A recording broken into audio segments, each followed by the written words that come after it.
What's going on, young artists and YouTube? This is Digital Da Vinci coming at you with the second video. We got some Animal Crossing character design today. I hope you're excited as I am. Let's do this thing. Now grab yourself a snack and grab yourself a pen and paper and take some notes and have some fun with me. Let's do this.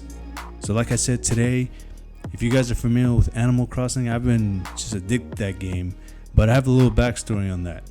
So I bought the game for me and my sis, right?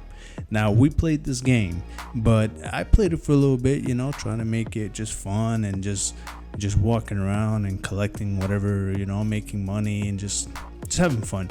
When she got it, she just went all business mode. She started just fishing the whole entire village. If you guys are familiar with the game, you know what I'm talking about. Now, she just went and she just took over and I call her the fish team, and then from then on I told her, hey, I draw you some and you can put that on your wall and remember how savage you are. So this is how the inspiration came about, right? If you guys are familiar with Carrie the movie, mixed with some monsters from classic films like Frankenstein and Dracula and Nosferatu, if you know what I'm talking about, this is what it's all about.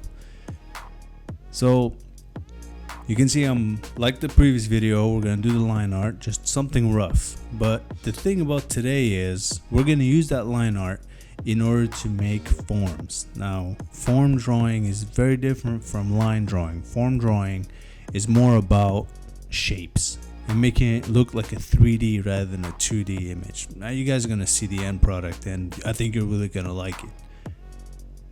So right here, I'm doing the final touches on my lines right before doing the coloring. And then once I'm happy with the line work, then we can start doing the shapes and forms with the colors. Now it's pretty easy how we do it, but it's the technique in using your hands that's the key to having a really nice looking image. So the first thing you're gonna do is, there's two ways to do these shapes. You can use a hard round brush and then just fill in your colors like that, or you can use the lasso tool and then just make your shape that way as well. So whatever works best for you, I use both techniques, but for me, different situations, that's when I use different techniques, whether that be the brush in this case for the nose, or I use the lasso tool for something more precise. But the important thing in this is make your lines crisp, right? Because you're not using any contour lines. What you're doing is you're using shapes in order to make forms. So you're gonna go around and do all the forms you want to do, like the t-shirt, the boots. And talking about the fashion of this demon is at first I drew her with a skirt on, but then that seemed kind of too cute and it didn't really match like the 21st century fashion sense that a lot of young girls are wearing. So I went with something more edgier with combat boots and just a baggy t-shirt, and I think she's looking pretty cool. Now you can put whatever you want on your t-shirt. Obviously, this demon, I wanted to go with something edgy, right? Like her teeth right here.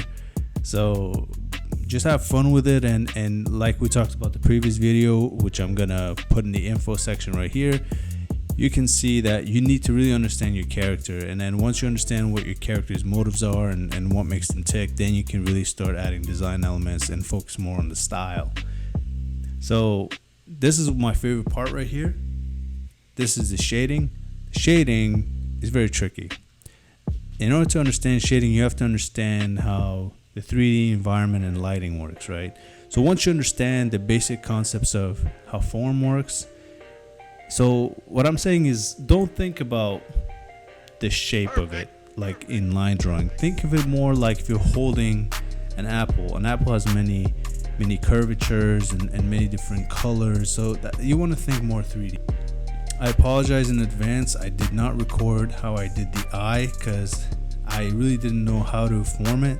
But once I started to take my time with it, I completely forgot I wasn't recording, but there you go. I hope hopefully in the future I can re-record it and show you guys how I did the eye. But yeah, I think it came out pretty cool. So compared to the first, how we started with the line work, and compared to where we're at now, which is several hours later, you can see there's a big improvement on the concept. So as previously discussed, do not quit on your drawing. Just keep going, keep finding elements, keep tweaking it.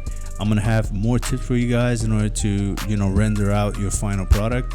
But this was just a video to show you, you know, different styles you can do instead of just line art. You can do this kind of art, which is more, you know, 3D render, but not 3D. Actually, you obviously drew it by hand, but it gives you a vast number of possibilities, especially if you mix 3D and this. So enough of the blabber jabber. Yeah, so this character came out pretty cool, man. I really think she's dope. I think my sister's really gonna like this. And yeah, I don't really have a name for her because I feel like she's just a demon child, you know. She's just a demon child, so she's just disturbed. So the hair, it's the same thing. The technique I use is first lasso around, you know, the lip or the underneath, and then just use a soft brush to just smooth that out. Next up, we're going to use the two-tone color and black and white feature that I love so much. And what that does is you get to see the value in your image, because you know, I started to feel like my image was starting to look flat. So I want to add more depth. And in order to do that, having it in black and white, you can really see what section needs more darkening or lightening. And so as you can see here, I can tell like her face looks kind of melted with her hair. So once you added some more darkness, and it gives it more depth on the sides of her ears and top of her head. And that's what gives it that 3D look, you know, the little details that most people register, but only an artist really knows how that happened. It's all an illusion, right? Like I said, if you're liking this content right now and you're appreciating the work I'm doing for you guys, please hit the like and subscribe as usual. For the 12 subs, thanks again. Keep telling your friends, and let's grow this channel, and let's keep going. If you guys have played Animal Crossing, it's I mean, if you haven't heard of that game, I don't understand. Like, that game is so popular, and it's so addictive, and that's why I had to just put it on the side. So there are some artists on YouTube that just don't like the soft brush, but I completely disagree. I think the soft brush is very important in some aspects. Like in this scenario, I wanted a smooth 3D look, so I mean, a soft brush is the way to do it. But if you want a more painted look, like a painting, you can use strokes, so paint strokes, and you have to have visible paint strokes. So don't blend in your paint stroke. That's just gonna look odd. Either have it completely smooth, or you know, have the paint strokes down, and then you're gonna have yourself a Picasso. You know what I mean? I mean, there's not much I can say about this piece other than, you know, I just it's just, it all comes down to the line work. It all comes down to the idea and the composition. And once you have that down, then it's just about reiterating elements that you like. Like, for instance, the knife, you know, you want to change the length, and then her fishing rod, and also the length between the fishing line and the fish, and then the angle, you know. So there's a lot of composition elements based on where it is on your paper. So it does take a long time. This took me, honestly, like 4 or 5 days of just painting, going back to it. I'm not really like, I wouldn't say I'm slow, but I wouldn't say I'm fast either. I'm kind of somewhere in the middle. So depending on where you are in terms of you know, drawing it, honestly, the more time you spend on it, the better it's gonna come out. And like I mentioned previously, just keep going, and then you're gonna find something you really like, and just keep going with it, man. Don't stop.